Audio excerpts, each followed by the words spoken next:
Assalamualaikum warahmatullahi wabarakatuh. Perkenalkan, nama saya Herlisa Pramitasari, NIM 20011000068, kelas 4B. Di sini saya akan mempresentasikan mengenai pembelajaran aktif debat. Pengertian aktif debat. Aktif debat adalah suatu bentuk teorita atau argumen baik secara lisan ataupun tulisan antara dua orang atau kelompok yang berbeda opini dengan cara saling menyerang atau memberikan pengaruh supaya mau menjalankan, bertindak, mengikuti, atau sedikitnya mempunyai kecenderungan sesuai dengan apa yang dikehendaki oleh pembicara atau penulis. Kemudian, ada langkah-langkah aktif debat. Yang pertama, siapkan sebuah pernyataan yang konvensional. Kedua, guru menginformasikan masalah kontroversial yang akan dibahas. Kemudian, peserta didik mengembangkan sebuah pernyataan yang kontroversial yang berkaitan dengan materi pekerjaan. Ketiga, membagi kelas ke dalam dua tim. Satu kelompok yang pro dan kelompok lain yang kontra. Setiap kelompok dibagi lagi menjadi 3-4 kelompok. Keempat, memilih salah satu anggota sebagai ketua atau juru bicara. Kelima, memilih salah satu peserta didik sebagai moderator untuk memimpin debat. Keenam, mempersiapkan kursi untuk para juru bicara pada kelompok yang pro dan kontra. Peserta didik yang lain duduk di belakang juru bicara. Ketujuh, memulai debat dengan para juru bicara mempresentasikan pandangan mereka. Proses ini disebut argumen pembuka. Kedelapan, setelah mendengar argumen pembuka, peserta didik menghentikan debat dan kembali ke kelompok masing-masing untuk mempersiapkan argumen untuk membantah argumen pembuka dari kelompok lawan. Setiap kelompok memilih juru bicara yang baru untuk bergantian.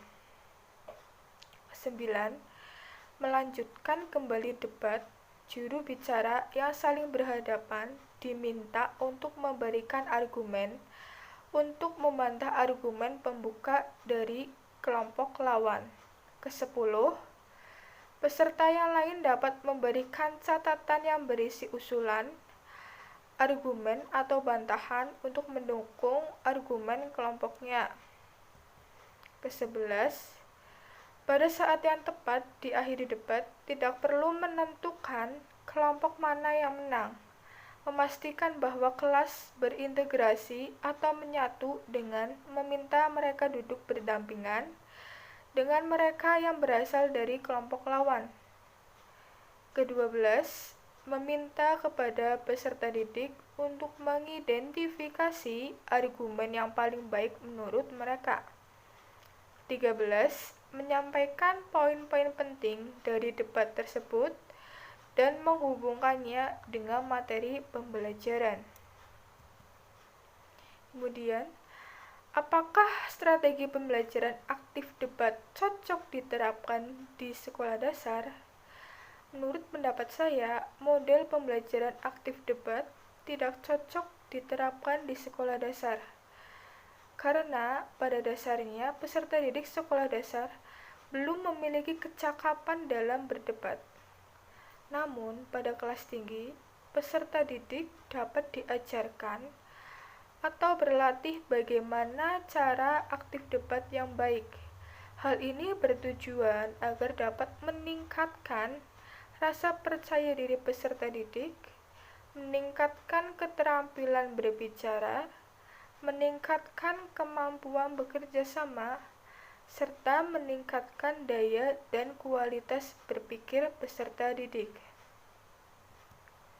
Kemudian, kelebihan aktif debat yaitu: pertama, peserta didik menjadi lebih kritis.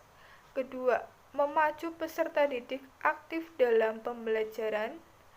Ketiga, meningkatkan kemampuan peserta didik dalam berkomunikasi secara baik. Keempat, melatih peserta didik untuk mengungkapkan pendapat disertai alasannya. Kelima, mengajarkan peserta didik cara menghargai pendapat orang lain. Dan yang terakhir, tidak membutuhkan banyak media. Kemudian, yaitu ada kekurangan aktif debat. Yang pertama, tidak bisa digunakan untuk semua mata pelajaran atau hanya mata pelajaran tertentu. Kedua, pembelajaran kurang menarik atau cukup monoton karena hanya adu pendapat. Ketiga, membutuhkan waktu cukup lama karena peserta didik harus memahami materi terlebih dahulu sebelum melakukan debat. Sekian presentasi dari saya, kurang lebihnya mohon maaf. Wassalamualaikum warahmatullahi wabarakatuh.